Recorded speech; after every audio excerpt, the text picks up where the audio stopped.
it for people that absolutely cannot make class. There's a couple people that are in weird time zones, or else they are working night shift because they're not actually in like a K-12 setting or something like that. So I have to work out a deal with them on how to make sure that they can get to a class without me having to have it at 7 a.m. or something like that. Mm-hmm. All right. So last week was augmented reality. How was that for you guys? You can just hop in. Anybody have problems, questions, anything you're still working on that you're finishing up and you need some input on? I feel like it's the hardest one. Mm-hmm. Definitely. I did codes, and I thought that was really cool. Poster for writing, because when I assign essays, my kids usually have a lot of questions. So I think having that poster where they can just quickly scan and get to these materials would be an easy way to facilitate those questions. Awesome. That's good. What did you go ahead? I really like the QR codes. Mm-hmm. Yeah, they were easy, and then you could put it in like any format that worked for your classroom. So I did a poster, but it would have been easy to do stations with them. Mm-hmm. Yeah, those tend to be. I gave you a low tech option and a higher tech option with it, because I know that there are some people, especially those that are in like the early childhood classes, that QR codes are something that the little kids can manage if they actually choose to do it in their classroom, whereas the augmented reality stuff is probably not going to work quite as well with them. So what did you choose to do, Ian? I felt like I had a really good idea of what I wanted to do, and then it took me forever to find something that worked for it. I ended up using Layer. Layer is a really nice thing, but you have to pay for it after the first one. Right. So I just used that first one. But I would consider paying for it in the future, just on a limited basis, because I think it works really well. Yeah, when I've used it in the past, it's really been it's a simple one to work with. It's a little less confusing than the HP Reveal. Well, it used to be Erasma. There used to be another one too. I think it was AugThat maybe gave a 30-day educator trial. Then they decided to jack the price way up. So it seems like that's kind of what everybody's doing. Like it's getting more popular, so now it's getting more expensive. Yeah. Did you have any issues with building it in Layer then? You really liked that better than the other ones you tried? I liked that I could include a whole bunch of different things on one. Like I did it as like a poster. So I liked the way that I could use links to websites, audio recordings, and videos, and everything. You just kind of drag and drop. Yeah. You can do that on the other. If you decide to go tackle it again, you can actually place them on there, and you can have multiple off of one. We've done 7 or 8 off of an image that's scanned, but it just seems to be a little bit more, like you said, it's drag and drop on Layer, whereas on the HP Reveal, it's more you have to, click, you put your image, and then you have to put another image that you click on, and then you do add action, and then you can add in like a link to anything. Okay. So it's an extra step that I thought very clearly I had given directions for, and after walking it through with Andre the other day, when I thought I said, put the image in, he was like, oh, well, you mean you have to have 2 images before you, I'm like, yeah. And he's like, no, I didn't come across as that. So I think I have to fix my directions a little bit better. But I do know that Layer has a much nicer interface. I just hate to have you guys do anything that you have to pay for, because, once you use your trial and you're like, yes, let's do it with the kids. And you're like, no, I'm not paying that money for that. So yeah. But if you guys are ever working with something and you've come across another one, shoot it to me, because even after you're out of my class, because I would love to. I look for them pretty actively, but I miss almost one every year that comes through that has at least something interesting that's coming through with it. How about you, Colleen? What did you end up using? I did the QR codes. I messed around with like some of the other stuff, and what ended up changing my mind, because I was planning on doing that, was the Chromebooks that my students have, which I would be using it with, were really, really hard to use anything with. Yeah. So it was, and even it's hard to use the QR codes sometimes because they only have the camera on the front and they don't have a camera in reverse. So they have to like hold the QR code rather than hold the device. And it just was really awkward because I tried out the lesson with my kids. I'm like, oh, this is awkward, but we can do it. But I could imagine with fifth graders, it was awkward. I can't imagine first graders trying that out with that kind of device. So the device I felt got in the way of that. And I had iPads last year and it worked great when I used it. Yeah. If you happen to have iPads, this lesson actually works much better, or have smartphones for them to use it with, than trying to scan and do things on the computers. But yeah, we switched from iPads to Chromebooks this year, so I'm kind of getting used to the different technology. How about you, Sarah? What did you try for your? I tried QR codes, and yeah, it was successful, I think. Good. Well, that's good, because like somebody said they thought this was the hardest one. Yeah, it is. But it all can't be easy. The one next week, just to give you a heads up, this week is assessment, and it's usually pretty easy.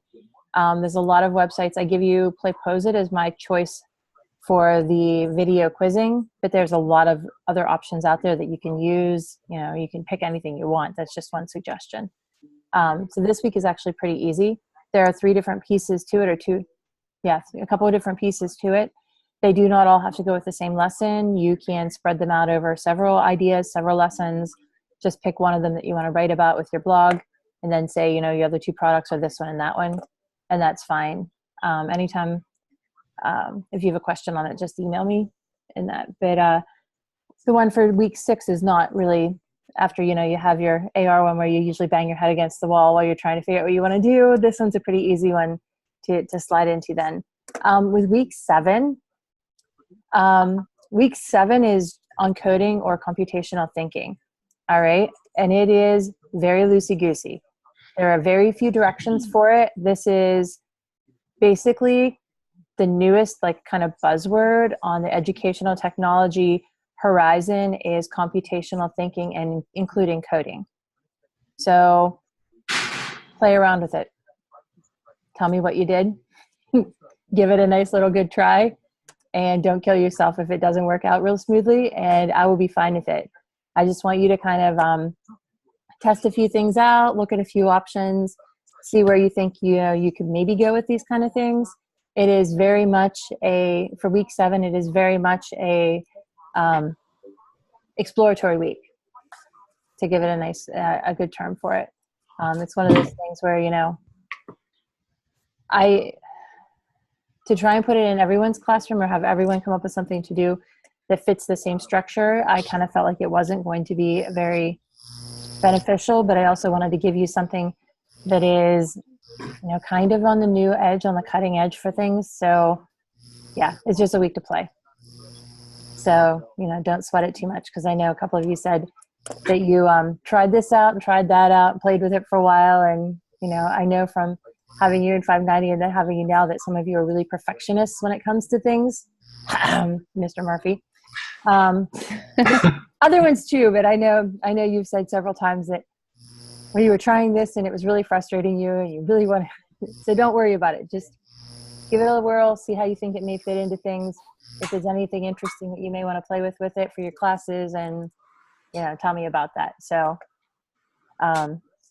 that's pretty much, I'm going to write a note to everybody too whenever it comes up for that, but just so you have a heads up, that's what's happening with this. Because I know if you're taking a class in the next session, the first week of session 2 overlaps with the 8th week of session 1.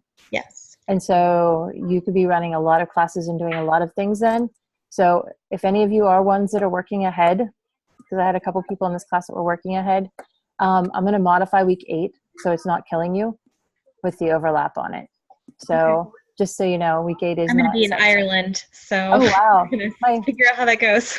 Yeah, my third child just got back from a semester in Ireland at Waterford Institute of Tech. So yeah, you should like it. The pictures that she sent back were amazing. So well, she has any hints. yeah, where are you heading? Anywhere specific? We're kind of doing a whole round of the entire island, so we'll kind of see how it goes. We have some of it planned and the rest we didn't plan on purpose, so we could kind of hear what people said to do and we could just go do it. So. Oh, awesome. I know they went to the Cliffs of Moher and they went to a lot of small castles and things like that. Galway was beautiful from pictures. And then when they were in Dublin, they went to Trinity College and saw the Book of Kells. Oh, cool. And yeah, and she was actually really amazed by that. So, and my kids are not museum goers. So, so that was good.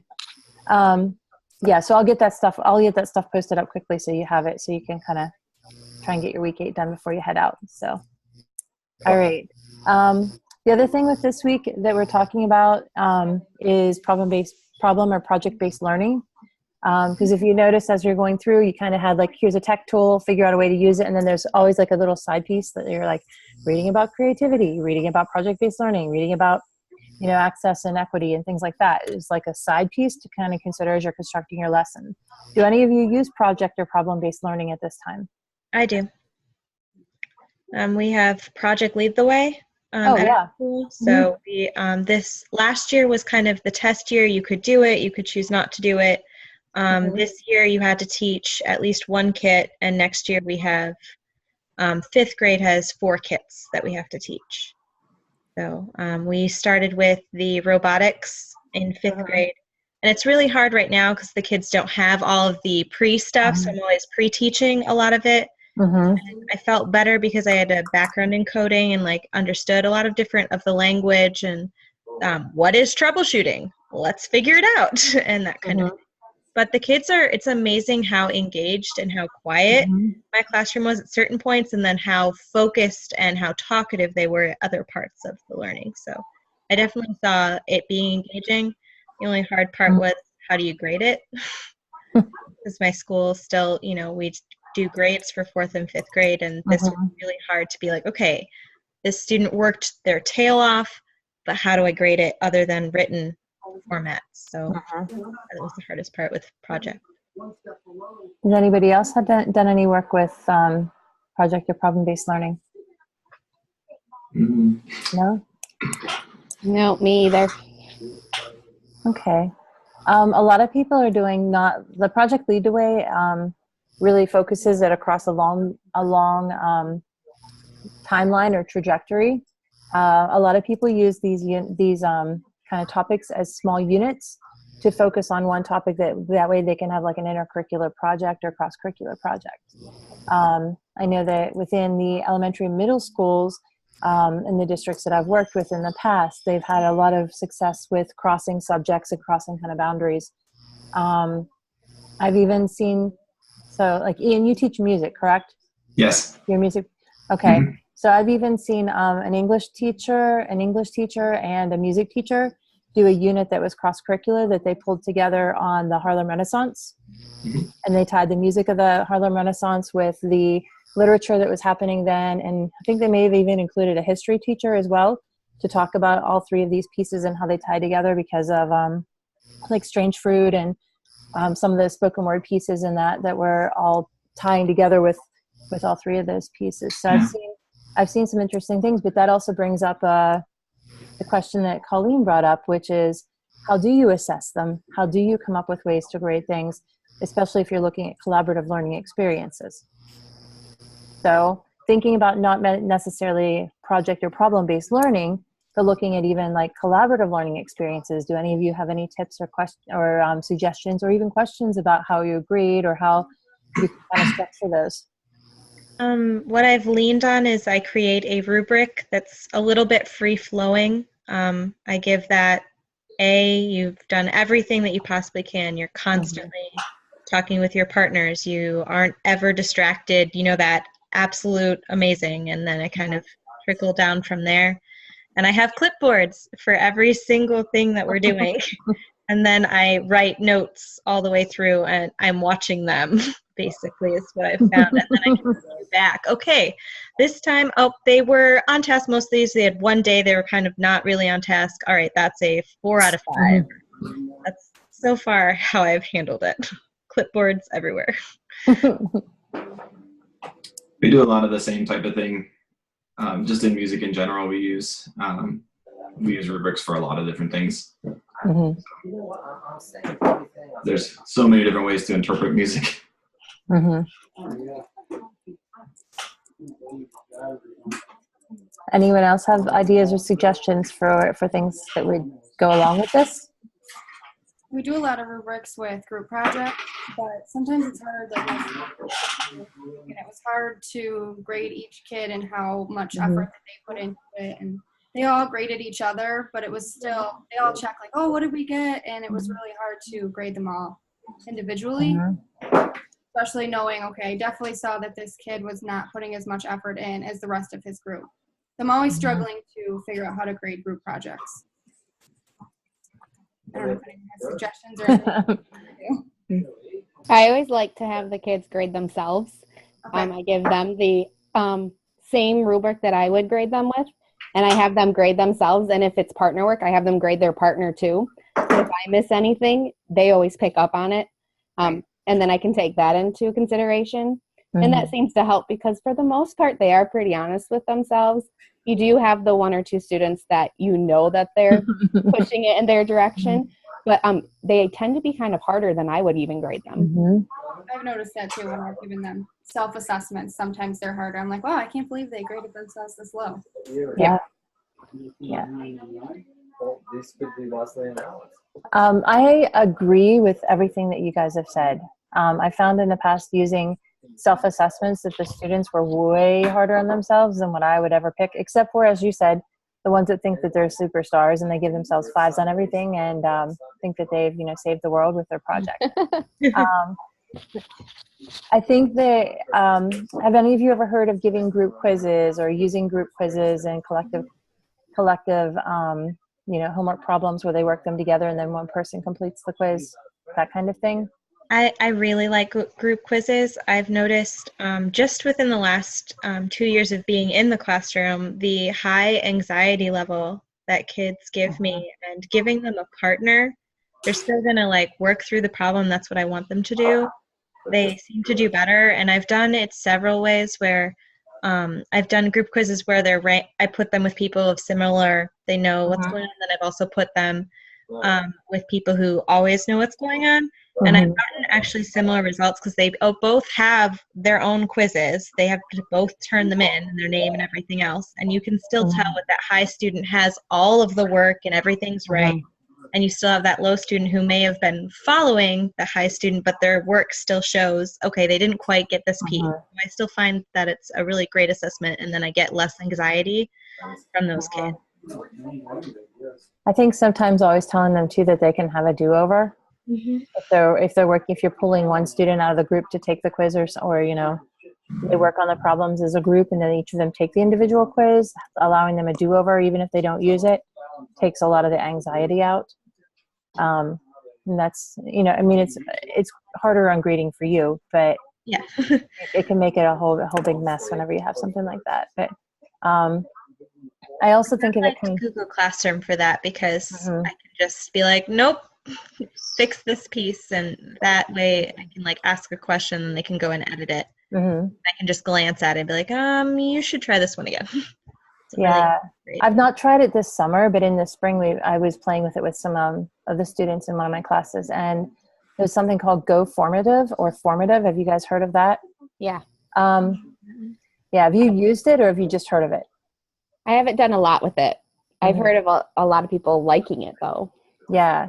What I really liked about it, since I was a high school science teacher, whenever I was teaching and I did the K-12 integration for the whole school district, what you could do with the things that we played with was you could give them a question and they could draw on it, and using the trackpad or using their mouse or whatever, they could, or iPad, they could draw on it. And so they were labeling pieces or drawing maps through or writing things in, and then you were able to grade them as like a 1 through 4 score. So it was a sliding scale and they could go back through and fix it again, and it just kicked it right back to you. So it was pretty sweet when I looked at it before, when we played with it.